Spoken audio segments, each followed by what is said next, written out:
Every commandment which I command you today, you must be careful to observe, that you may live and multiply and go in and possess the land of which the Lord swore to your fathers. And you shall remember that the Lord your God led you all the way these 40 years in the wilderness to humble you and test you, to know what is in your heart, whether you would keep his commandments or not. So he humbled you, allowed you to hunger, and fed you with manna which you did not know, nor did your fathers know, that he might make you know that man shall not live by bread alone, but man lives by every word that proceeds from the mouth of the Lord. Your garments did not wear out on you, nor did your foot swell these 40 years. You should know in your heart that as a man chastens his son, so the Lord your God chastens you. Therefore, you shall keep the commandments of the Lord your God, to walk in his ways and to fear him. For the Lord your God is bringing you into a good land, a land of brooks of water, of fountains and springs that flow out of valleys and hills, a land of wheat and barley, of vines and fig trees and pomegranates, a land of olive oil and honey. Last verse, a land in which you will eat bread without scarcity, in which you will lack nothing, a land whose stones are iron and out of whose hills you can dig copper. Again, as we continue in the series on today, getting full on bread, I'm going to ask if you would to just pay very close attention on this morning as you take your seats, as we will hear from the word of the Lord on today.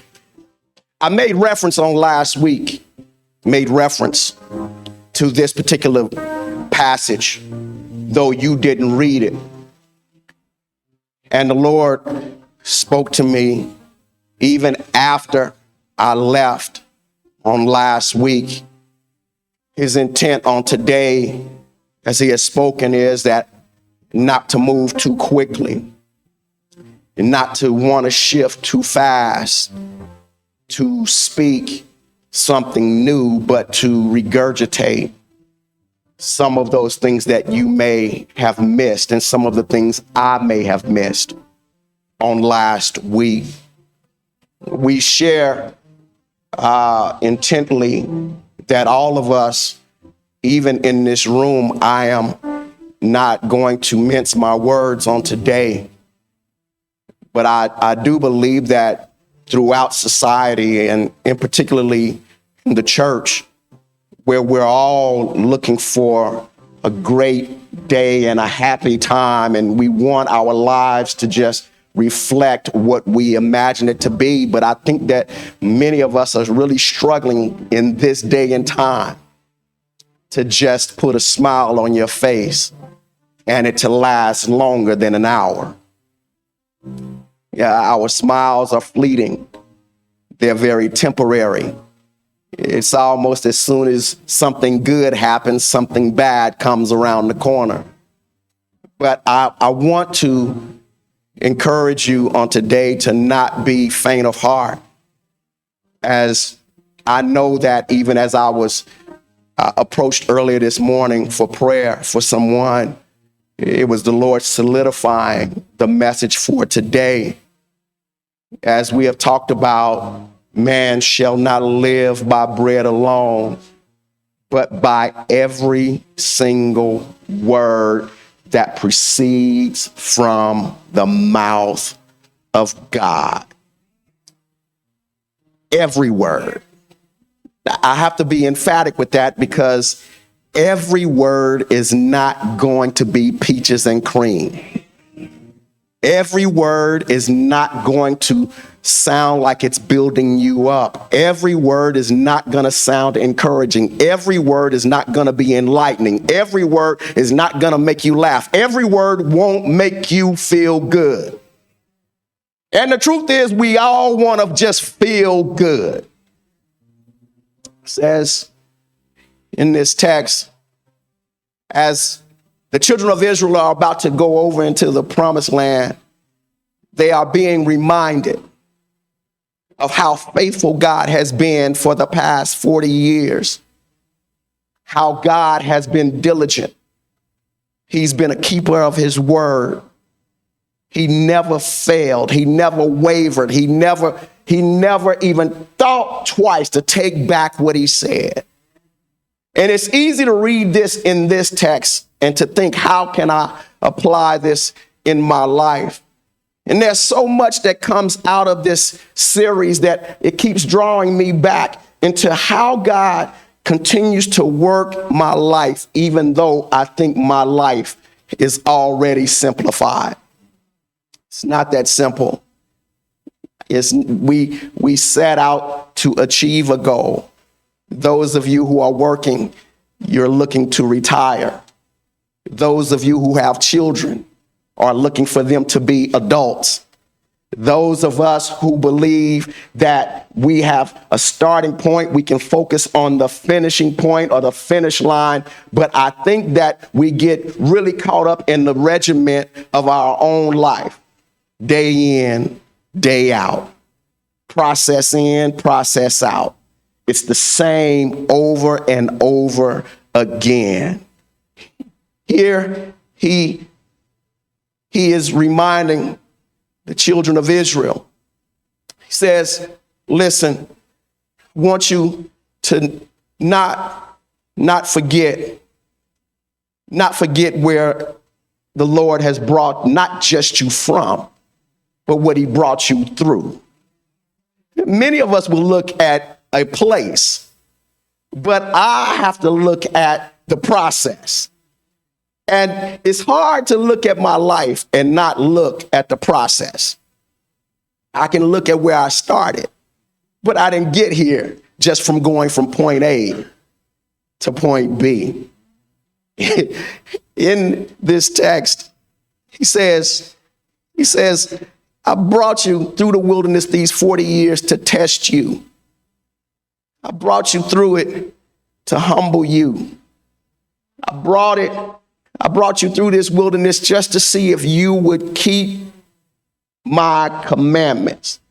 And many of us know this, that we have fallen way short of what God has purposed for us to accomplish and do.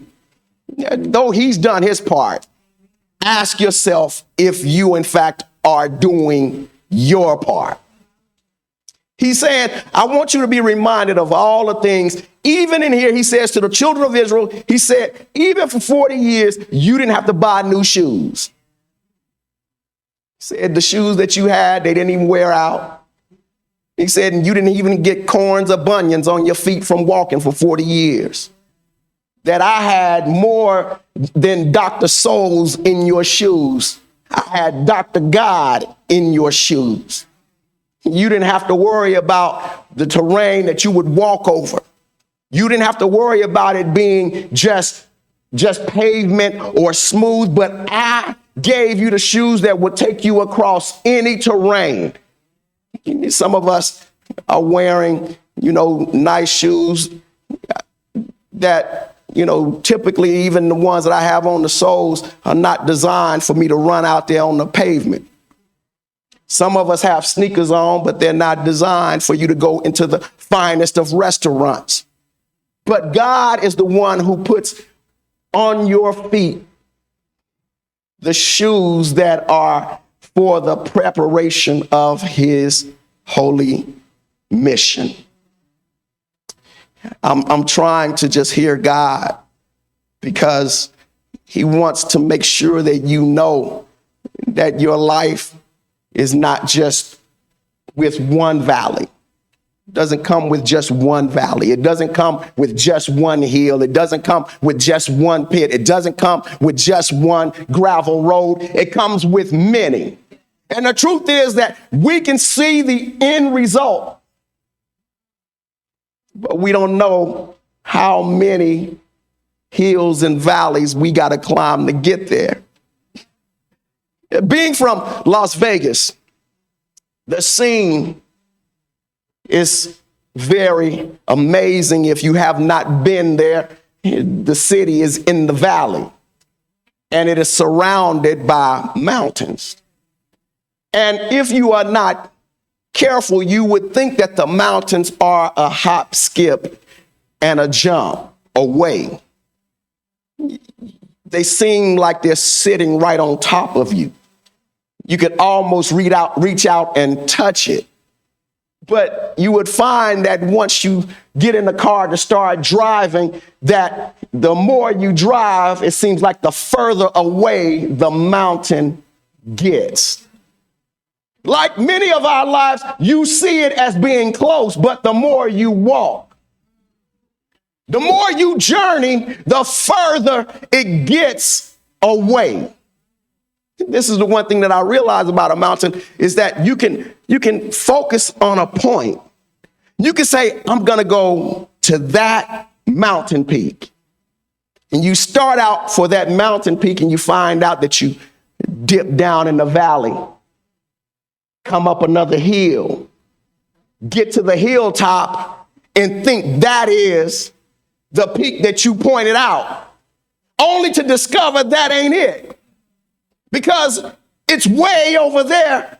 You got to walk down another valley and up another hill to another peak, get to the top of the peak to discover that that is not the peak that you pointed out. You will spend your entire life going through hills and valleys, thinking that you've arrived at the peak that God has shown you, only to be disappointed to see that you still have yet another peak to get to.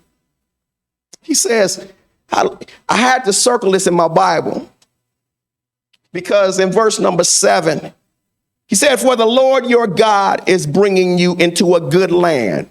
Boom. There's a comma. A land of brooks, not brook. Brooks. That means many more challenges. Says a land of water. You know, you can't count water.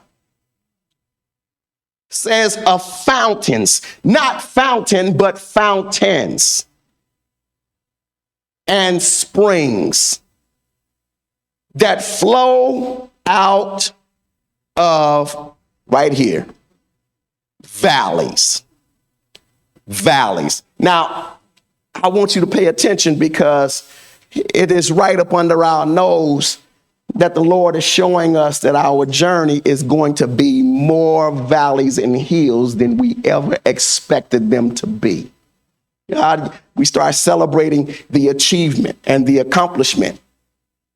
We start shouting because we accomplished, and only to find out after you've accomplished something, you feel empty because I've gotten this and I've attained this. Now what? Well, there's more mountains, more hills that you and I must face. I'm for one, I love to project and I love to imagine my own success. Yeah, I'm sure I've said this before that when I was younger, I could tell you what I wanted to be. I could tell you what I dreamed of becoming. And some of those things I accomplished, but only to discover that after I accomplished those things that I was still deficient. I still felt empty. Yeah, I wanted to retire and then retire from the first job and still found out that I still had plenty of time, enough time to work another job. So I worked another job and planned to retire from that one, only to discover that God would have a different plan. I saw myself climbing the hill, that last horizon, the one that I said, the one that you finally get to, you know, the one that you find that this is it. This is the hill that I'm climbing. This is the victory that I'm about to conquer. And I finally start going up only to discover that when I get halfway up, I slip and fall all the way back down. Some of us in this room are coming through your life circumstances and you're becoming frustrated because this is not what I planned. I plan to be at this part in my life where I can enjoy the fruit of my labor when you're only discovering that the fruit of your labor is rotting now.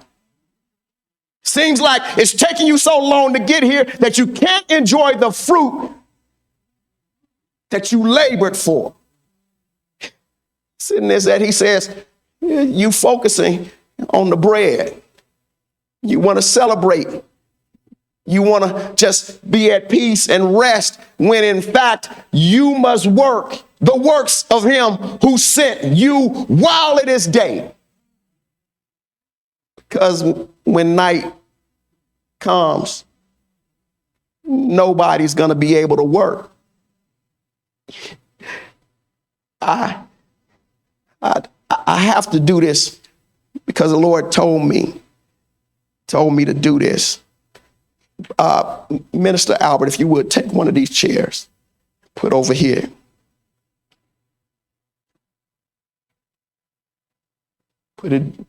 Just put it facing me, just facing me. Turn it that way. Put another chair right there in front of Sister Andrea. For those that are on the line, I know you can't see, so I just had Minister Albert to put 2 chairs in front of me. 2 chairs. Opposite of the room. Let me see. Cadence, come here. Yeah, I knew it had to be you. Take your shoes off. God told me, he told me it was going to be you. Take your shoes off. This is, put your shoes on the floor.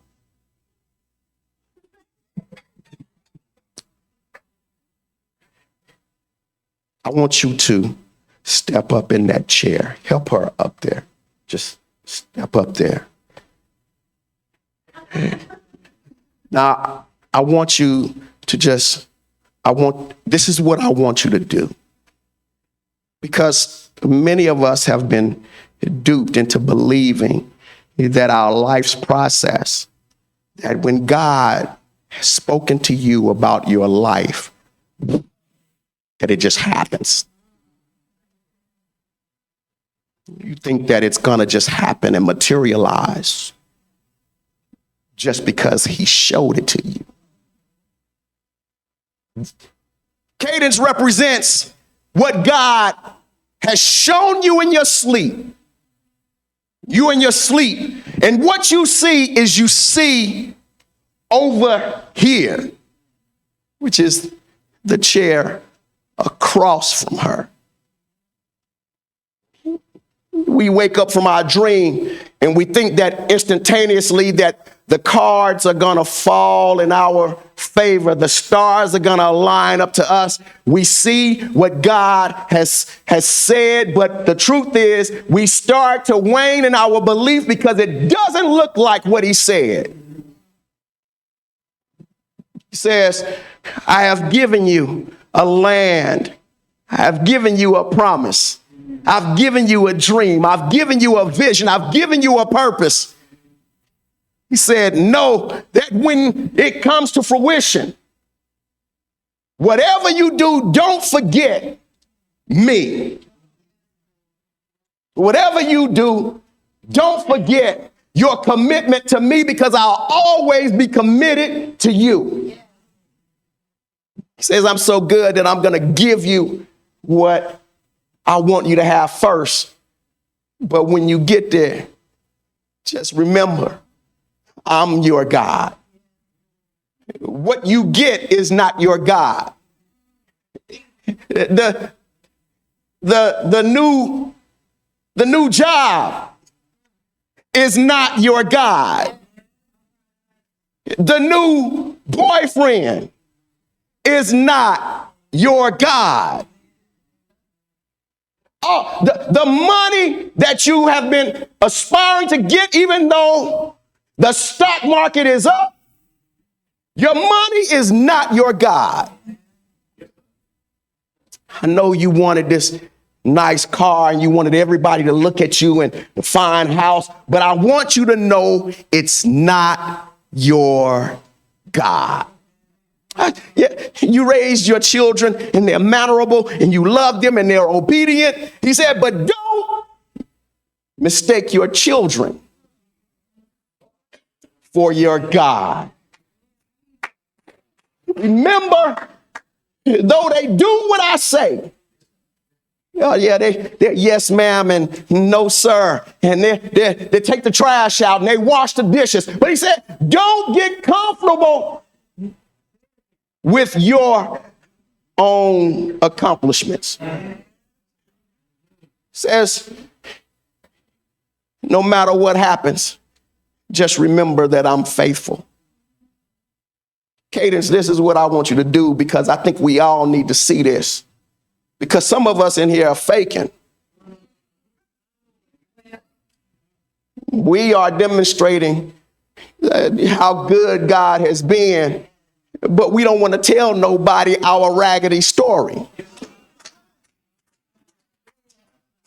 We want them to see us over on this side. Now, forget about this side. We'll tell everybody over here what God, I need to tell you what God showed me. Let me tell you what he showed me. And you start telling them, oh, God showed me I'm going to do this and I'm going to go here. And you can't even get it out. And then everybody's like, oh, okay, that's great. You looking for fanfare, but you done opened your mouth. Now it's time for you to walk. God is like, just know I'm with you. He says, don't forget that. Did you hear what I'm saying? Yes, Lord, I'm with you. No, don't get distracted. I'm with you. He says, now I'll meet you on the other side. Now, Cadence, I need you to go to this side without touching the floor.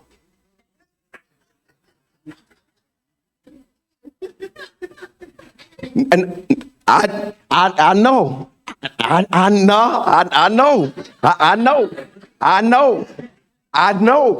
I want you. You got to get over here without touching the floor. Now, I want you to put your brain to work. Because the truth is, as you are watching, and those who are on the line, you can't see it, you'll see it on the video. The truth is, you can't get here without coming down off your high place. Now, I like this, Brother Dante. I like what you just did. So if you don't mind, push that chair right close to me. Push it up here. Yeah, just go and push it up here. There you go. Now, this is going to symbolize what I told y'all earlier. There's more than one peak. It's more than one peak in your life, and you get to that first peak and you start shouting and dancing. But guess what? The enemy be down in the next valley, waiting on you. So what I want you to do is just step down off the chair. Just step down. There you go. Just step down. Now, what cadence symbolizes is going from singing it to now working it. Not walking it, but working it. Because many of us are walking, but we ain't working. When you have to come off the mountaintop, you know you have to you gotta lean back to come down. You got to lean back. Some of us are trying to walk down the slope straight up. But if you have ever walked a trail, you know that going downhill, you walk faster than you really want to walk. Why is that? Because your body, the weight of your body can make you trip and fall. Thank you, Jesus.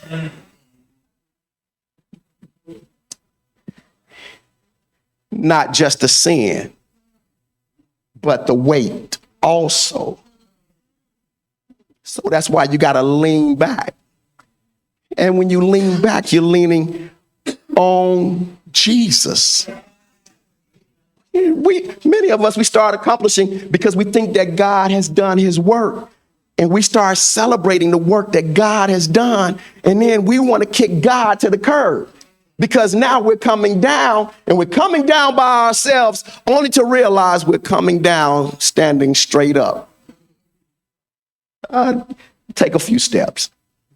This is us, because we take a few steps. The Bible says that the children of Israel would start to focus back on the 40 years. They start thinking of the leeks and the onions that they ate. They started thinking of the friendships that they had. They started thinking of all of the good times that they shared compared to where they are now. Look at where she stands. She stands in between two mountain peaks. There's one behind her and one in front of her. She can get a little closer. Some of us get closer to our mountain. And it's hard to see the top when you're up close. Many of us think that we're further away, when in fact, you're right at the foot of the mountain. Some of us are giving up right now in life, thinking that our journey is so far, when the truth is that you're at the foot of your mountain. And instead of you becoming distraught and discouraged, this is where you take a deep breath.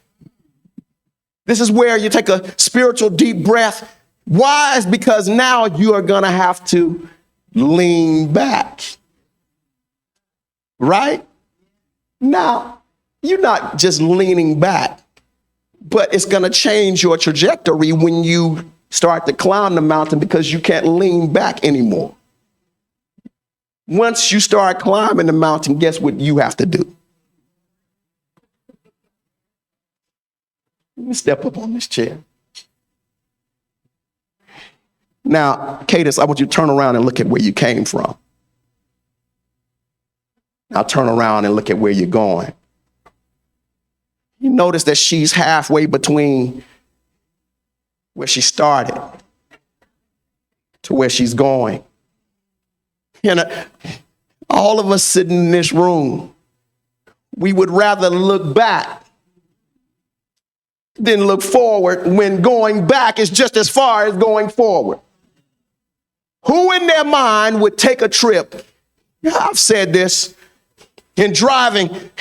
If I was driving to New York, I would make my halfway point to Oklahoma City. But who would go all the way to Oklahoma City and then look at going back to where they came from, when you're halfway there and halfway away from where you started? She's on this mountain peak, and it's easy for her to start shouting and dancing, which many of us do. We start celebrating because, God, I thank you I'm not where I used to be. And I thank you that I'm further than I ever was. But then we go from praising him to complaining, because, God, I'm still not where you showed me I should be. And we start lashing out at God.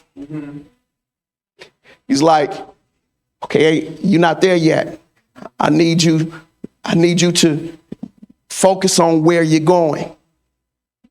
And you can't get there just by dreaming. Thank you.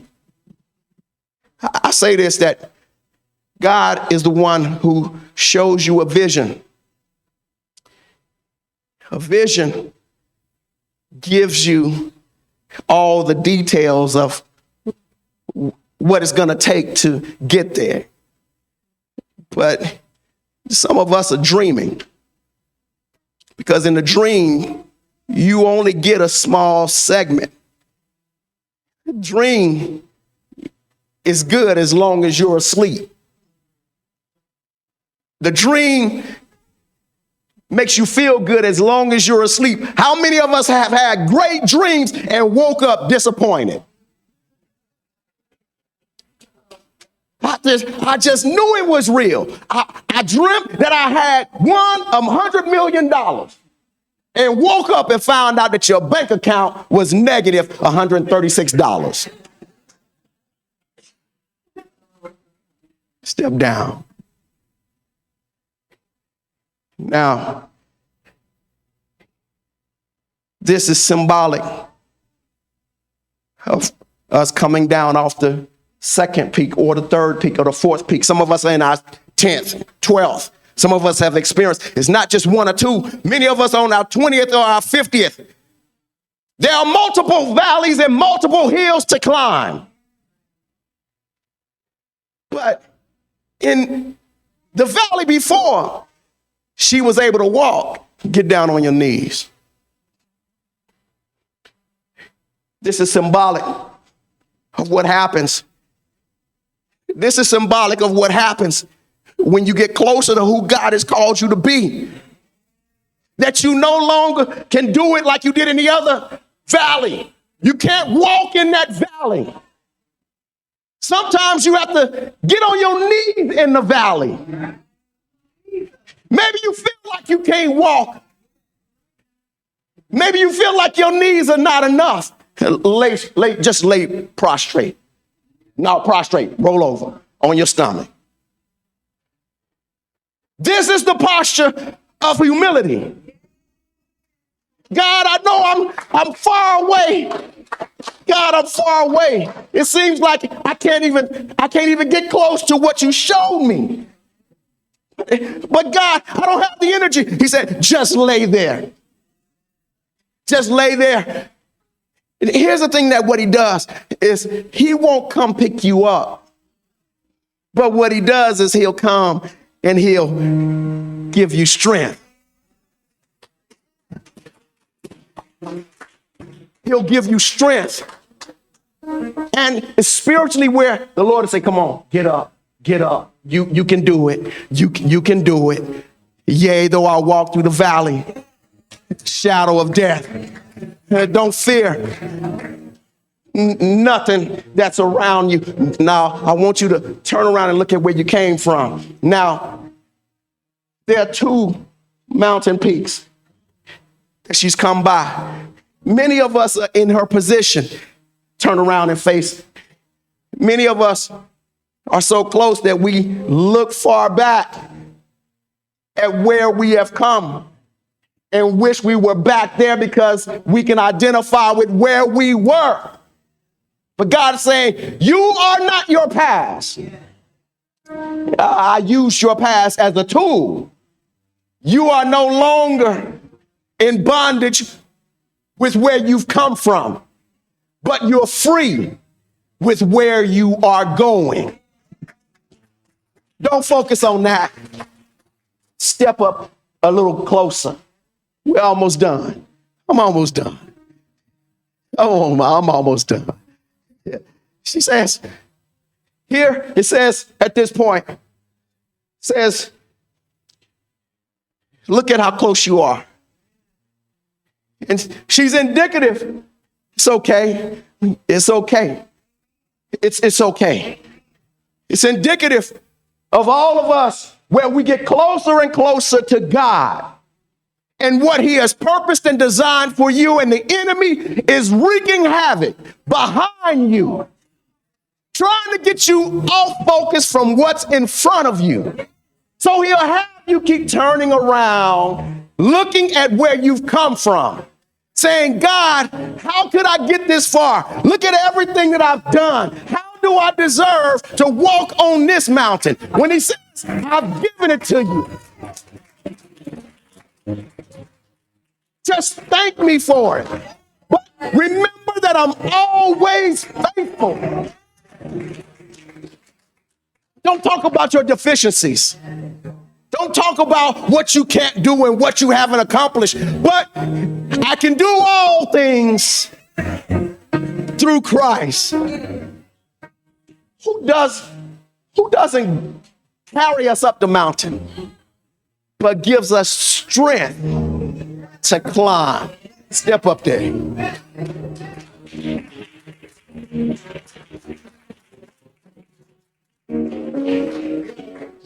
Cadence represents all of us in this room, from the baby to the senior. And as long as you are breathing, as long as you have breath in your body, you will have a hill to climb and a valley to walk. But you gotta know, God has already told you what to do, because he already made the plan. The plan is yea and amen. All this that's happening around you ain't nothing but flies. This ain't nothing but flies, something to get your hand off of God and start waving and shooing things off and all of, look, the one thing, I'll say this, I promise I'm almost done. The Lord reminds me in the military that we would stand, when we were in boot camp, we would stand in formation. And once the drill sergeant said, attention, you couldn't move. If a fly came and rested on your nose, you couldn't swat it off. If a bird came and landed on your head, you couldn't swat it off. You had to maintain your position.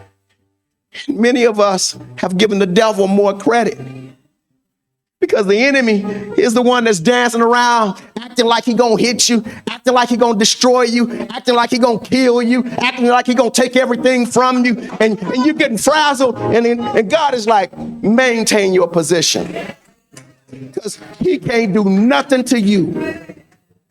So the enemy, y'all know how we used to do as kids. My mama say, don't touch, and you be like, yeah, I'm not touching you. I'm not touching. But that's what the enemy does. The enemy is all in your face. And you like, God, he's touching me. You say, I'm not touching you. We get frazzled because the enemy puts in the work and we don't. I told y'all, you just can't walk it. You got to work it. Why is that? Because the enemy ain't walking, he's working. When you call yourself walking this life, you are leaving out the most important part, which is the work.